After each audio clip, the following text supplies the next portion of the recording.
Hello and welcome to the Foundry Roundtable, the podcast exclusively covering the Foundry for Star Trek Online. I'm your tame Foundry author, Drogan1701, and with me tonight is Greendragoon and Markhawkman. Hello. Hello. And we are doing this special show to talk about our new Foundry Roundtable that our new Foundry Challenge that we are doing in conjunction with Cryptic. So it's an official Foundry Challenge this time, not just us doing it. Yes. Yeah. Something we were working on behind the scenes for a little while before we were able to launch it on Friday. Mm-hmm. So, because we're probably going to have a few new people watching this, so to explain a little bit about who we are is basically we're, Foundry authors, and there's usually a fourth one, DuncanIdaho, who could not be here tonight. And we get together just about every week, usually Saturday evenings around this time, and we talk about Foundry stuff. We talk about map building. We talk about writing and characters and, the mechanics of the Foundry. And we do things like, we do demonstrations in the Foundry and build things, and talk about things that are going on with the main Stowe game and Star Trek in general as well. So let's see a little bit about our Foundry Challenge. So we have a 5-week period for people to build a mission, and the mission prompt is that they have to build a mission that's geared towards Cardassian player characters or Jem'Hadar player characters. So obviously they can, make it either KDF faction or Fed faction for either one. No problem there.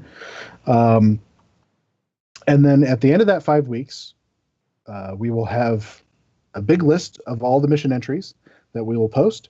And then players, anyone, including Foundry authors, can play these missions and vote for their favorite. And the easiest ways to vote are just to send me a message on the forums or in-game or on Twitter, and it is at Drogan1701 and DROGYN 1701.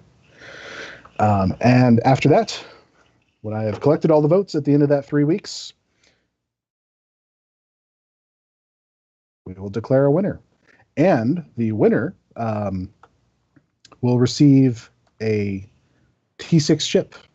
Not just any T6 ship, the one from the R&D promotion. So the really fancy ones. Yes, the extra super expensive ones. Yes, indeed.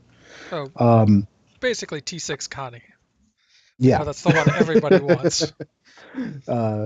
Certainly one of the most, what would you call it? In demand. Sought after? Sought after, yeah. One of the most rare ships that almost all of us happen to have on this show, but that's not, we earned them. We didn't win them or anything. So one of the questions that we've had is, is this, an official thing or are we running it?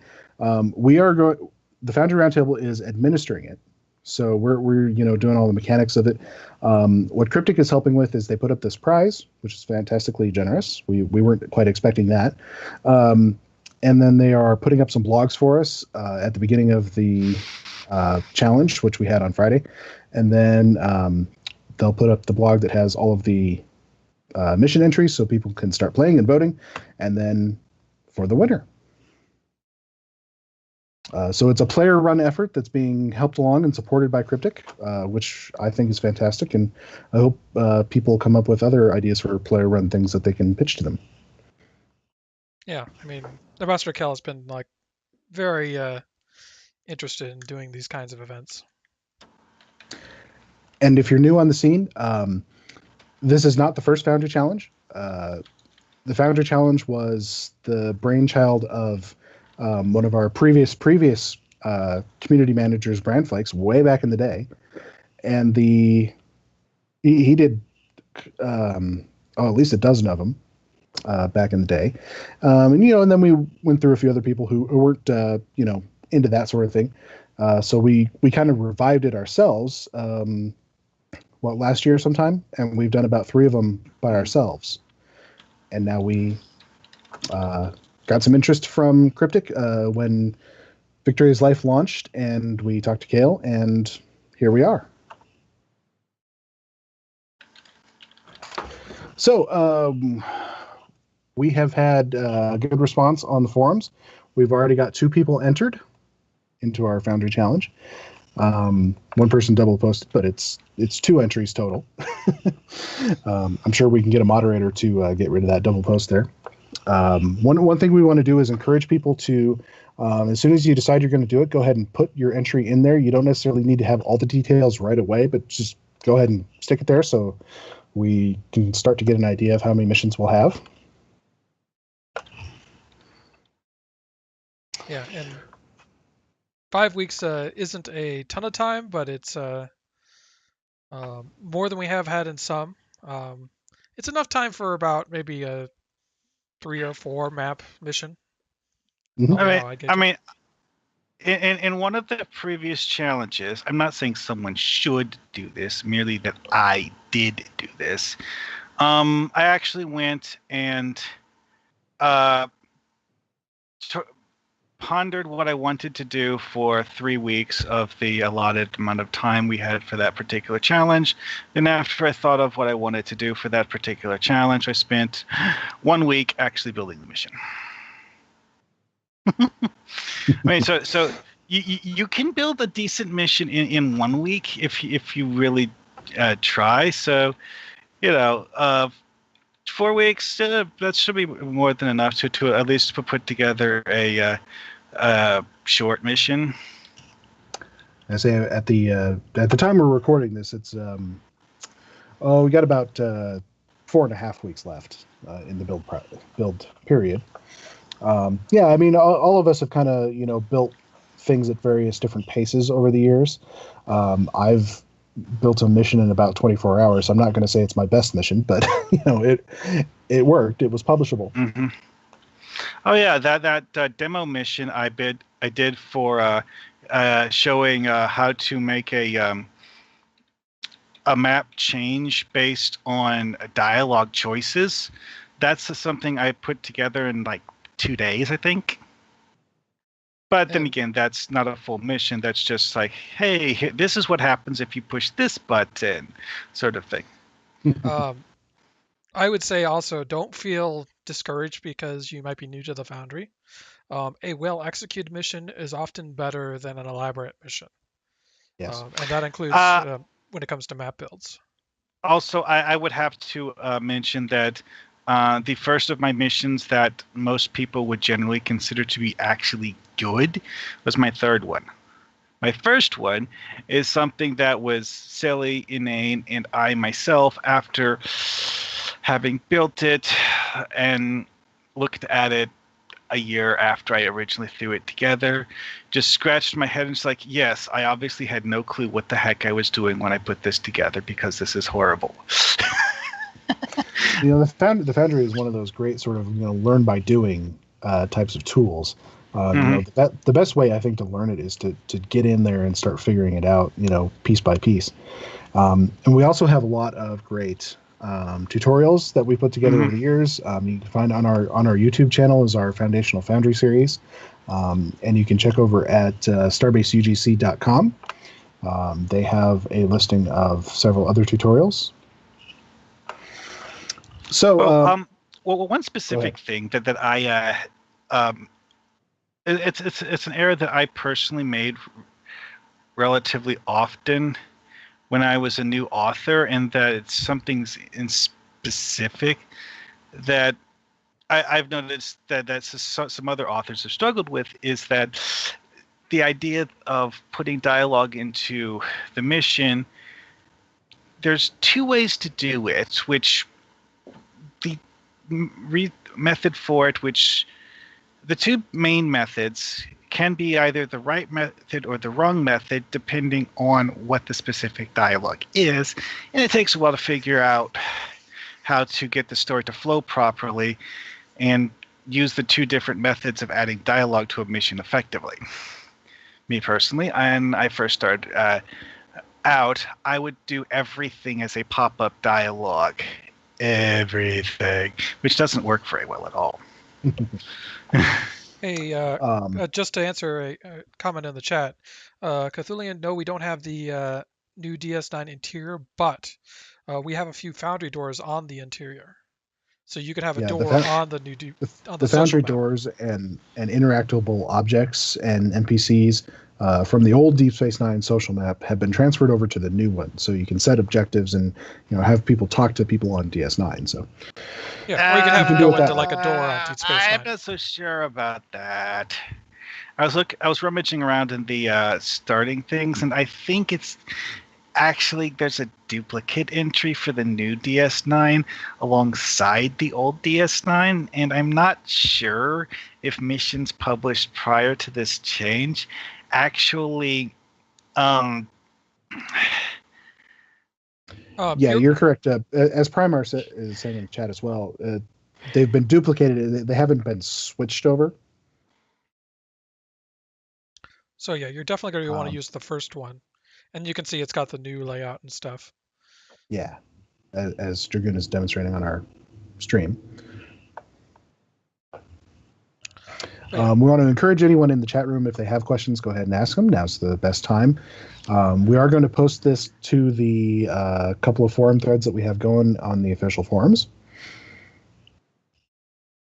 So I have compiled a list of some of the frequently asked questions and comments that we have gotten over the past couple of days in our forum threads and on Reddit and that sort of thing. So we're going to kind of go through them a little bit. The first thing is, no, the Foundry is not broken. Broken to me implies it's not working at all. The Foundry certainly has some issues right now, and we have a very nice thread by DuncanIdaho that kind of takes you through some of those issues and some workarounds, and we'll make sure to have a link for that. But it works perfectly fine.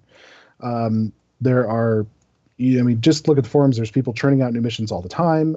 I myself have recently made a little one-map showcase mission, which was almost a completely custom map. Built it. It all worked just fine. I know Dragoon's been in the Foundry a lot lately, working on one of our other projects and encountering, I think, not too many bugs. No, certainly nothing unworkable. And we'll go over a little bit later the bugs that you can expect to encounter and how best to work around it. Mm-hmm. So let's see. The next one is this contest for new authors or for veterans? It's for both. It's for anyone and everyone. Whether you've got 20 missions and 2 spotlights or if you're just starting out. We, in the past, on these Foundry challenges, have had new authors win, and we've had veteran authors win. Over the years, the challenges have drawn in just about any kind of author mission you can think of.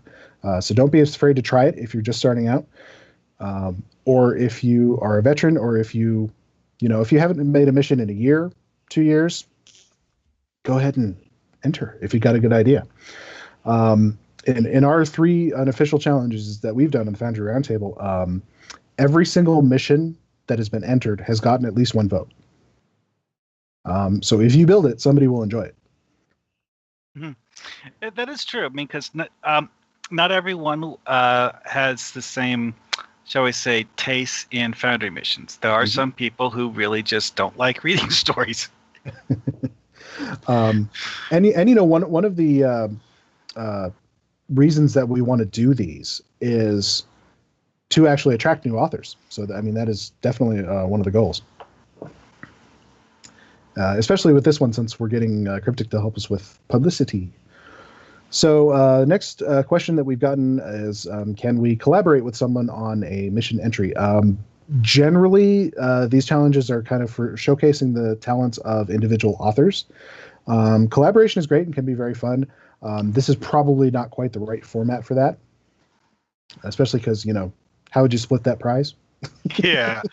Well, because for regular Foundry mission writing, no one cares if you collaborate with other people. I mean, honestly, as a part of the Foundry, interacting with other players on the forums thing, one of the things that you see people doing a lot is like someone publishes a mission, someone else plays the mission, and then gives feedback on how the mission could be improved. Then the person who published it, takes whatever they like out of the feedback and then goes back to improve the mission based on that.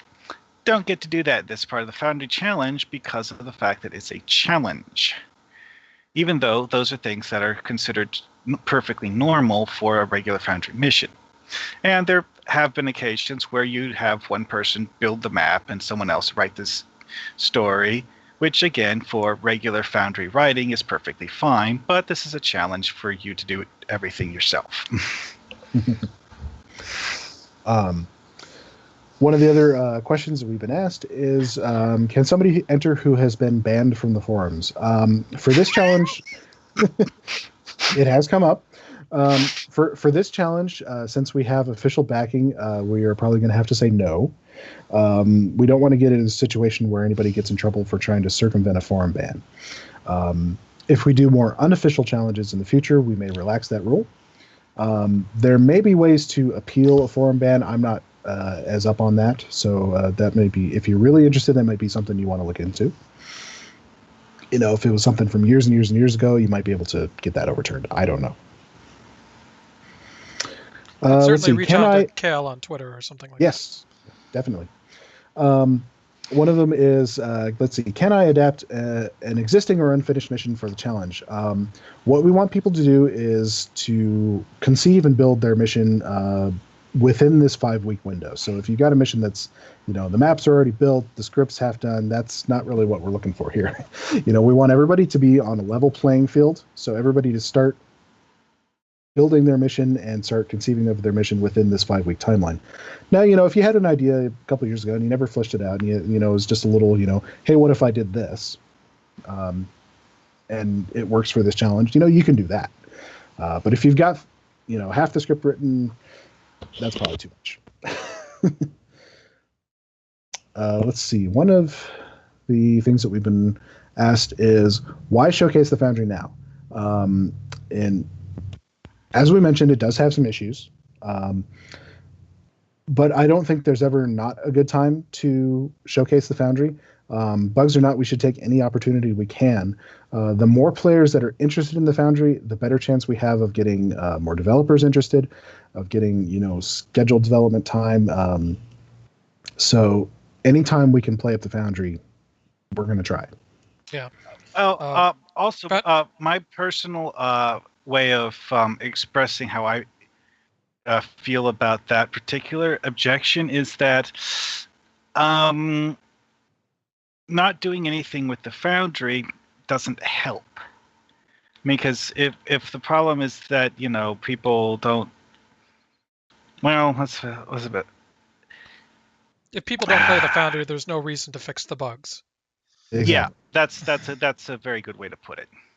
And so if Foundry, you just shove it off in the corner and quietly wait for the developers to maybe eventually get around to fixing it, yeah, okay, you might be waiting for a very long time. Definitely. Foundry challenges bring attention to the Foundry. Attention on the Foundry moves its priority up in the very, very long list of things that developers need to spend time on. It's not like developers hate the Foundry. It's a matter of, yeah, the Foundry needs work, but also these million other things also need to be done, and they have to prioritize. And unfortunately, sometimes the Foundry falls behind. So yeah, the more attention the Foundry gets, the more reason Cryptic has to set aside some time to get these bugs fixed. To be honest, I personally suspect that to a certain extent, having more people do more things with the Foundry gives the developers a motivation to work with it, because of the fact that it's one of those things. It's like, how often do people actually use this feature? The devs kind of know, but they kind of also don't know for sure exactly how many people are trying to make, say, really good story missions, because you can't just run a search and replace tool or what have you to figure out how often people play the Foundry for story missions versus how often they play it for loot grinders and whatever. let's see. So one of the last questions I have on my list is, why this kind of challenge prompt, and the idea is you have to give some sort of framework to make it a challenge. You can't just say make a mission, because there's sort of no criteria to judge with. So it's a helpful thing for players and authors. It gives authors a framework within to make their story, and then it gives players some sort of criteria by which they can judge the story and say this is a better Cardassian mission than this one. That sort of thing. It also kind of acts as an equalizer, because so that people can't just take whatever they happen to have and run with it. They have to actually creatively challenge themselves to come up with something within restrictions. Yeah, I mean, because again, it's one of those things. Like if you have a mission that you've spent 2 months polishing, it's kind of unfair to put that into a competition, opposed to someone who's, say, threw something together in 2 weeks. Now, most of the time, and that's why we keep our challenge topics a secret, except for a couple times when we've done some really elaborate ones. This time we wanted to make sure it wasn't very elaborate, that it was pretty wide open. But we also wanted to do something that tied in with Victoria's life, because we figured, most of the players in the game are going to have a Jem'Hadar character now, and lots of them are going to have Cardassians, very popular race. And it seemed like, we went through several iterations of, what sort of challenge framework could we provide, like make a mission set in the Gamma Quadrant and that sort of thing. And we just hit upon this one, which is very, very simple, but still gives a little bit of a guideline. Mm-hmm.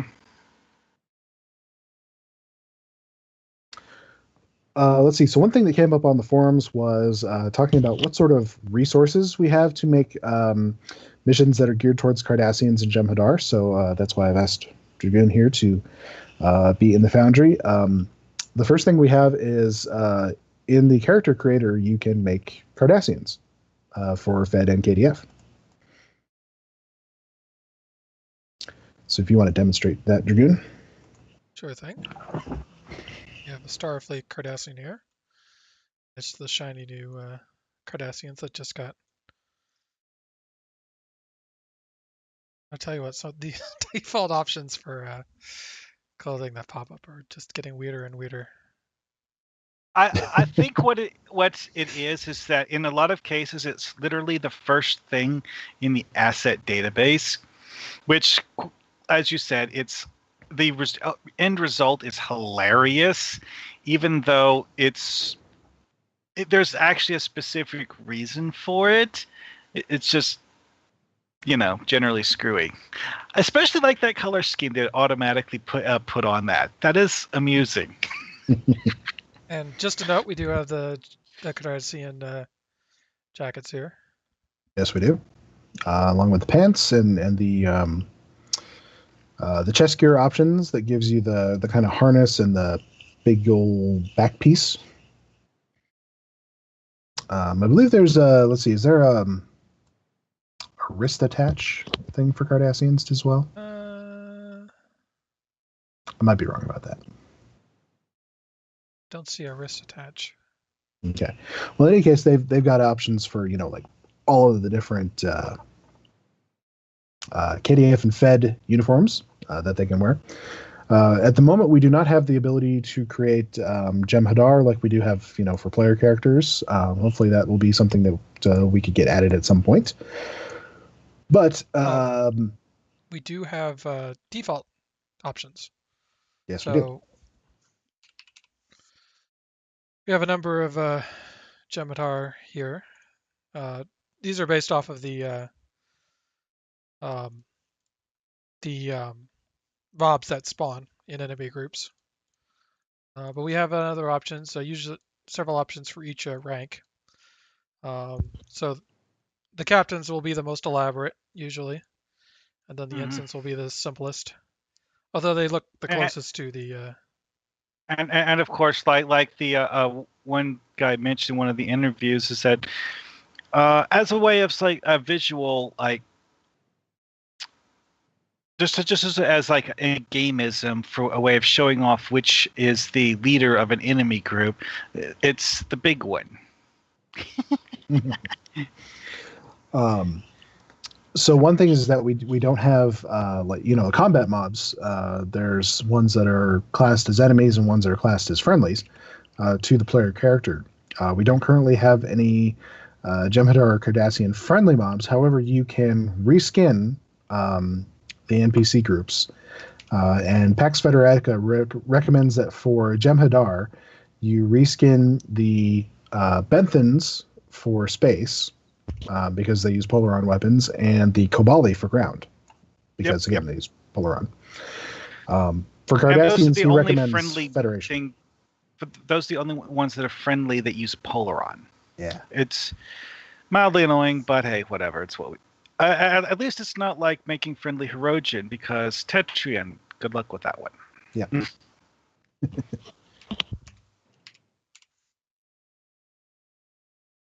And so you just go through how to do that. Yeah. And the look of the default Jem'Hadar NPCs has been updated. So they have, the reworked version of the default uniform. I think and nicer head options.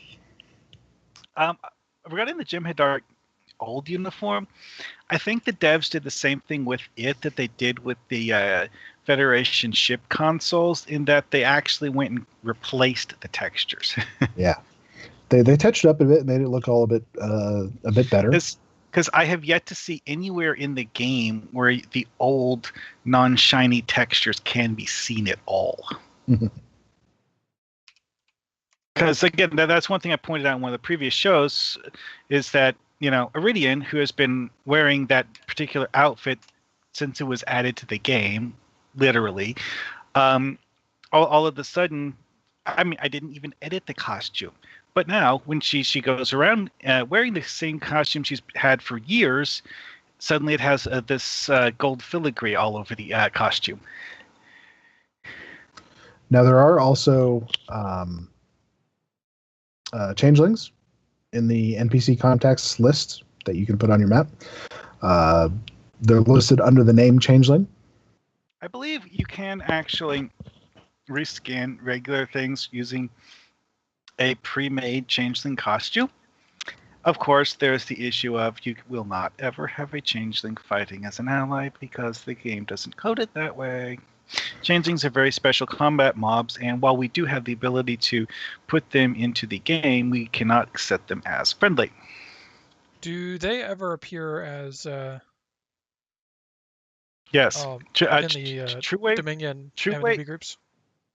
I know at least used to in True-Way groups, captain level mobs would sometimes have a changeling as the mob boss. Let's see. They changed. They separated Cardassians and Dominion. Oh right, yeah, a while back. So I don't know if changeling mobs actually spawn. I remember at one point it didn't, and that it would always be Jem'Hadar captain mobs, but I think it got changed back at some point. I haven't double checked it recently, so I'd have to look at it again to be 100% sure. And the other thing, of course, is that you can make Vorta in the alien generator. Vorta are easy because you basically just start with a human, change the set it to an alien. Basically just like start with an alien that's nearly identical to a human, vented ears almost all the way down at the bottom. Yeah, that one. And and make the eyes purple. Yes, really. Yes, we can. Purple eyes is one of those weird things. It's like, okay, all of the Vorta in the show were actors wearing purple contacts. Why? I have no idea. Now we can confirm that captain level Dominion mobs on the ground do spawn changelings. But yeah, those will be hostile. Yes, they will be hostile. They will probably try to choke you to death. They do that. They do use their changeling powers. So if you need a hostile changeling, they do spawn. Oh, also, that's one thing I remember from Starbase Incursion back when that was first added to the game, is that one of the things that would sometimes pop up at random, changelings. You would have an enemy group of Jem'Hadar and a changeling as part of the enemy group. Surprise! Let's see. We also do have updated Cardassians in the default NPC menu.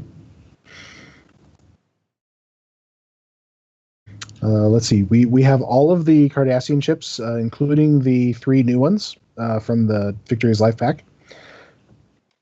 They're listed by the ship name. So you got the Ditapa and Damar class under D, and then if you go down to G is the Gamor class. And all the various hull options and that kind of stuff. We only have one of the Jem'Hadar Vanguard ships. It's the big carrier at the moment. But it is in there if you need some Vanguards. Obviously, all the rest of the ships are in there as well.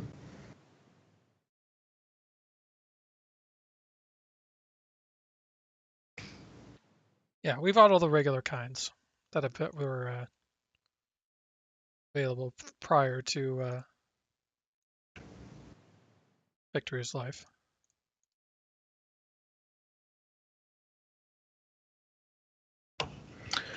Let's see. What else do we have? We have maps. These are old school style maps. Yes, actually, as far as I know, all of the Cardassian ground maps that we have in the Foundry, either interior or exterior, are sourced from missions that are no longer in the game. This is true. Every single one of them has been replaced. Well, it'd be new to all your players. I mean, I personally remember having played them. It's just, I do, and not everyone does. Old Empok Nor map. Oh, also, one thing that you might want to show this, that there is actually a functional drop-down for sorting mission maps by theme. It does work, yes. So we got Cardassian Bridge. We got the Cardassian Ministry of Culture, which is an old mission. Very old. So you got a couple of generic Cardassian interiors. You got the DS9 shutdown interior, which was from an old mission where you're running around on a lower deck of DS9. It's quite a large map. Mm-hmm. Yeah. Can be useful for many things. There's a mine interior from an old mission called Forging Bonds. And another mine interior from Guerillas, which was an old one in a mission called Seeds of Descent. Mm-hmm. And then we have Empok Nor. Empok Nor is one of my personal favorites, simply because of how lived in it feels. Because the mission where you are going there, you're basically going there to kick out squatters. The station is claimed by the Cardassian government, and the True Way has taken it over and is using it as a base of operations, and the Cardassian government tells you to go make them leave. Let's see, there's at least one exterior map as well that has Cardassian buildings baked in. It's called Guerillas Colony, which is also from the Seeds of Descent mission. Mm-hmm. Guerillas Colony is a very nice map because it is. It's a farm. It is literally a farm. You have a small Cardassian town and a rather large farm and a bunch of industrial machinery related to the farming and a cave entrance. That's about it. Actually, the cave entrance is actually the entrance to the mine that you were discussing earlier. Mm-hmm. Yeah. So we actually have both parts of that mission in the Foundry. So that you have the ground map for Guerillas, which is then you have the interior map that's the inside of that mine/cave thing.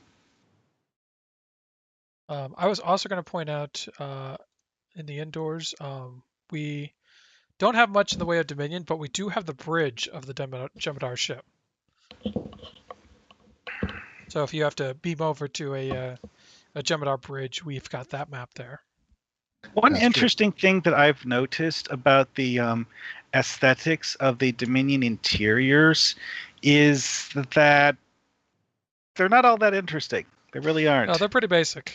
I mean, they Yeah, tried to we make it a kind of little more covered this on a we kind of covered this on a previous show. Is sort of the abiding thing you think of when you think of Jem'Hadar is purple, but actually the interiors are very gray. Mm-hmm. Flat Yes, gray. because so if you want to replicate the interior look of a Jem'Hadar ship, go with one of the boring generic ship interiors. Seriously, it's close enough. It won't have Federation consoles everywhere. It won't have Klingon logos everywhere. It won't have Romulan stuff. Oh wait, we don't have Romulan ship interiors either. But you get the idea. Yeah, got old school ones. old school ones. Well, but as we always say in the Foundry, it's the challenge is doing what you can with what you have, and people have done great things with the limited things that we have. Yeah, and don't feel like you've got to create like a bunch of custom maps. Because you may not have time. To be honest, a well-told story using a handful of NPCs on pre-made maps is better than an elaborate custom build that doesn't really tell a story. Let's see. So we actually have quite a few Cardassian detail objects that we can use. Oh yes, we have a lot of those because when they were originally building the Foundry, they ripped almost everything out of the Cardassian ground maps that they could find through the ACID database. There's some Cardassian buildings. I don't even know what mission they came from because I don't remember ever seeing missions that use that building. Like, especially it's that one that has like the little like tube walkway that wraps around the outside of the building. It's one I was like, wait, what? When was that used? You could totally. So all you got to do is, in the search field, when you're looking at detail objects or buildings, you just got to search Cardassian and it brings them all up. On buildings, they're actually just abbreviated to CRD. Oh, yeah, CRD. But yeah, for everything in details, it's Cardassian. Wait, CRD or CARD? I thought it had some of them were one and some were the other. It's all. I'll check, but yeah, it's all CRD. Okay. This is all stuff that comes up at Cardassian. We got tables. We've got a ground scale version of part of the Cardassian station. Great if you want to have a Cardassian station out the window. Yes, indeed. Oh, well, actually, one idea that I thought of for a mission was stating that an orbiting space station had crashed to the planet. Or it's just we repurpose them as buildings on the ground too. We have done that. Yeah, Cisco's desk, an option. Which is Cardassian. Crates. Wait, does Cisco's desk come with the baseball? Does not come with a baseball. Sorry. Oh, okay. Medical beds, consoles, lots of consoles, chairs, holding cell, banners, an arch. We got a door in here somewhere, although we got a wall section, which are really handy. A lot of the Cardassian buildings we have are surprisingly complex architecturally. I mean, you'll have like multiple layers with, walkable surfaces. And I really, really wish we could set doors where you can like open a door and peer out of a different door on another part of the map so that you could actually like make use of the fact that we have, roofs that you can walk on properly, but whatever. Well, we have lots of wish lists for the Foundry. That's I mean, that's like half of what we do on this show. When I look at the stuff in the Neverwinter Foundry, there's actually a very short list of actual features that I would like to have from it, and the teleport player function is one of them. I mean, Cryptic does it all the time. I mean, you go to Risa. There's a button you click to teleport yourself to the other side of the island. I mean, We're getting off subject. Yeah, I know. I was going to say, if you're using one of those default, if you're using one of those pre-baked Cardassian interiors, you could use the door to seal off sections.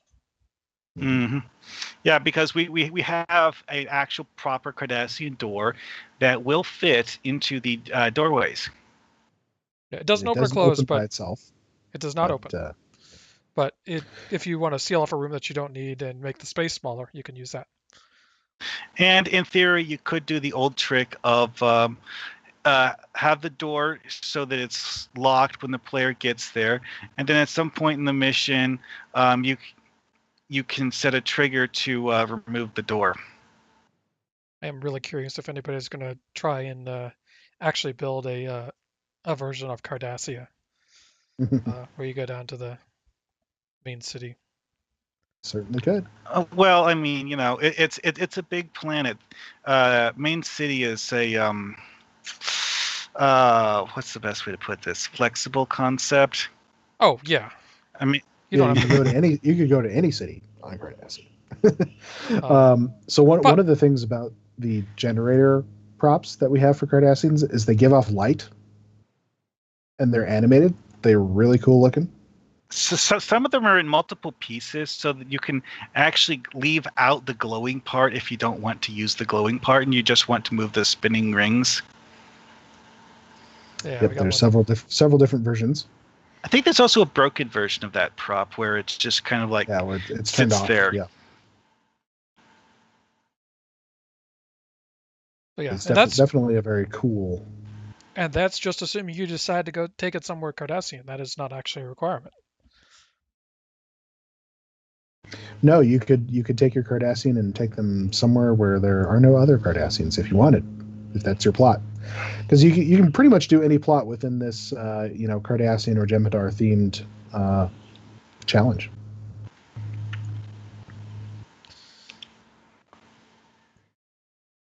So one of the best things that is available for Cardassian detail objects is walls. Basic building block of any custom map that we are able to do in the Foundry. Walls. Mm-hmm. Yeah, you have walls, you can build anything. Exactly.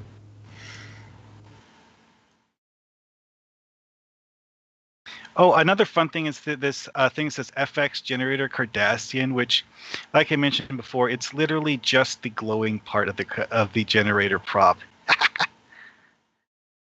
It's very useful for things that aren't Cardassian, because it's just, glowing purple thing. Yes, indeed.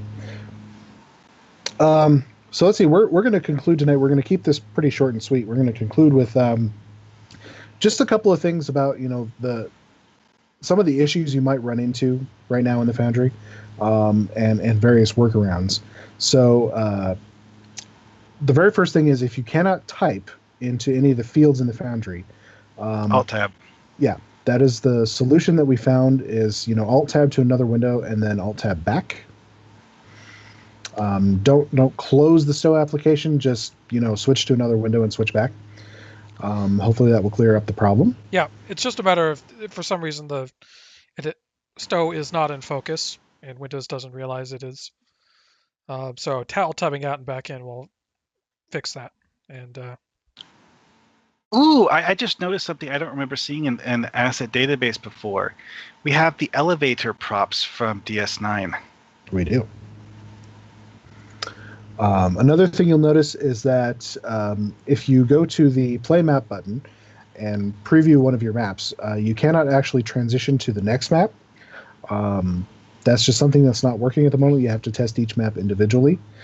And it's something that is not a problem when you publish your mission. It's just something that's, within the Foundry, a testing issue. That's one of the things that's interesting is because the fact that it prevents Foundry characters from doing any map transitions whatsoever, which is highly annoying.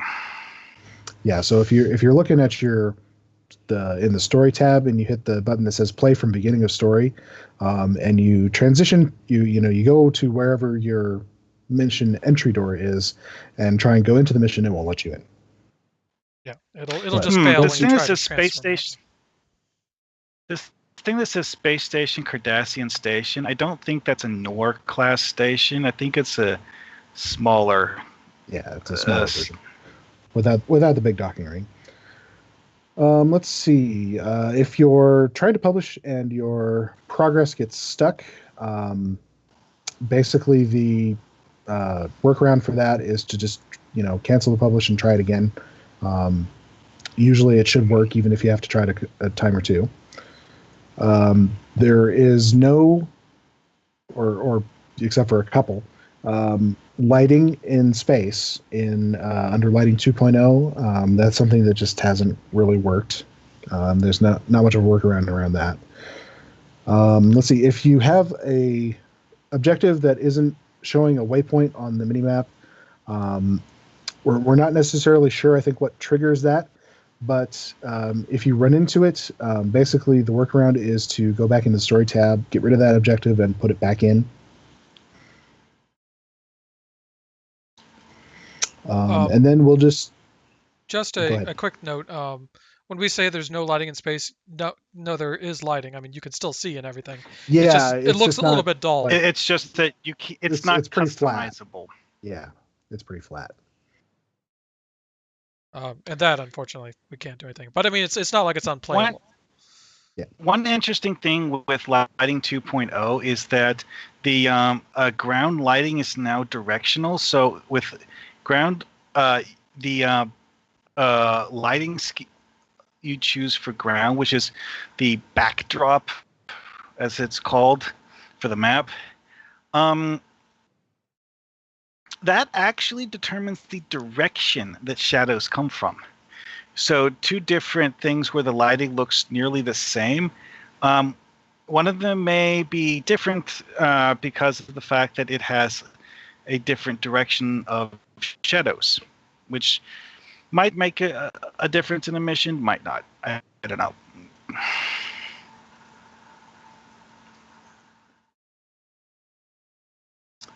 Here's what we were talking about with the flat lighting. Yeah. So you can see it's still very much playable. It's just if you look at planets and stuff, they'll just be a little bit dull. But not a major issue.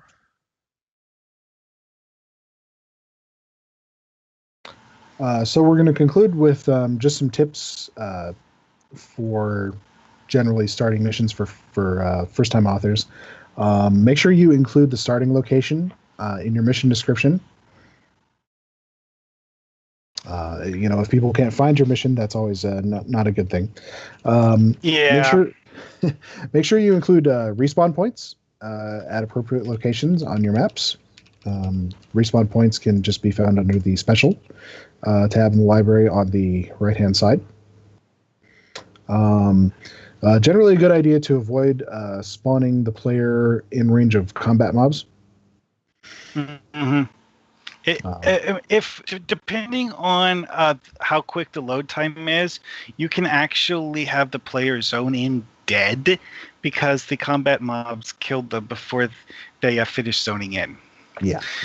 There are certain, I guess you could say,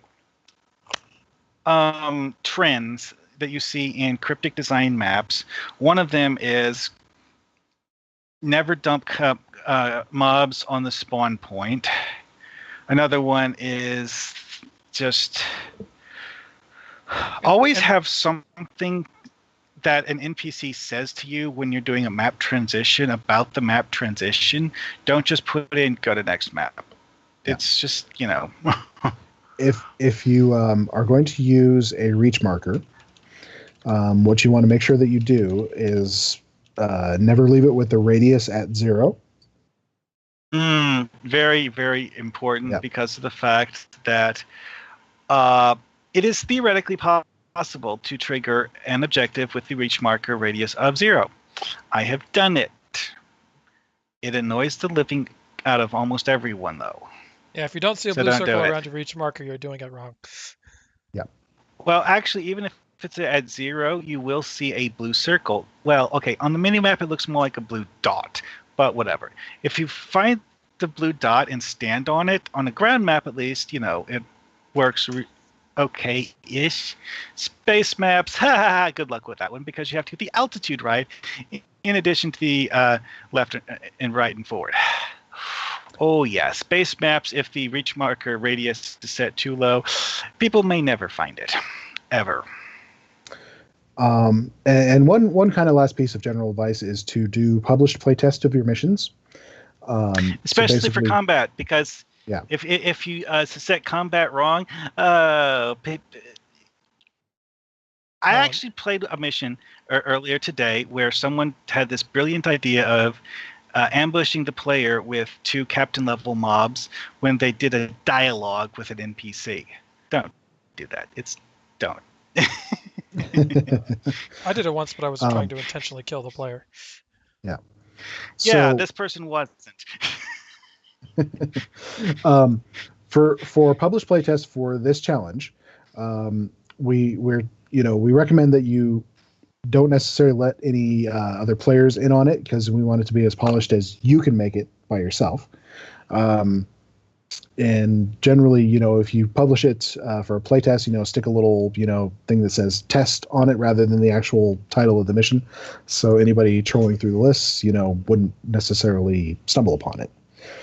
I would personally recommend everyone to play their own mission after publishing it just to look for bugs, because I myself have in the past, I once accidentally set the faction of your NPC allies wrong, so that instead of zoning into the map and having, say, 4 enemy groups and 2 ally groups, you instead had 6 enemy groups, all of which were trying to kill you immediately, because the ally groups were literally on top of the spawn point, so it would be that whole spawning in dead thing.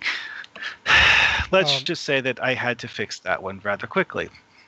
And in general, Foundry missions will play a little bit differently live published than they will in the editor. Things like pathing and whatnot are not calculated until you publish. So yes, in testing, your bridge officers will get stuck. They just have no idea where they're going. They can't see anything. Also, most people are not as awesome as me and don't have a level 65 Foundry character. Thus, they can't properly test combat anyways. Yeah, almost none. So yeah, that's probably the best piece of advice we can give to new authors is to publish your mission and playtest it, and then take it down and make all your improvements. Mm-hmm. So that's going to conclude it for us tonight. We just wanted to keep this one focused on the Foundry Challenge. So we hope that you'll get interested and put your name in the hat and your mission in the challenge. Dragoon, why don't you put up our contact info? Obviously, we will also be keeping on forum threads and answering any questions that anybody has throughout the challenge period.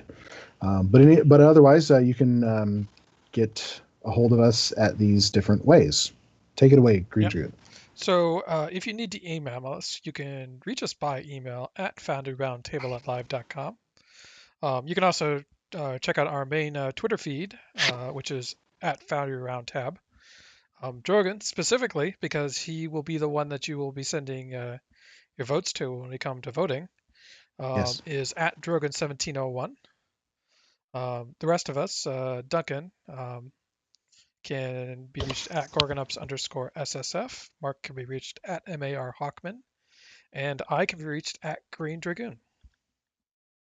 All right. Well, thanks for joining us, everyone who was in the chat room, and for everyone who is watching this on YouTube later on. Hope you enjoy the challenge, and if you want to check out the rest of our show, just take a look at this YouTube channel.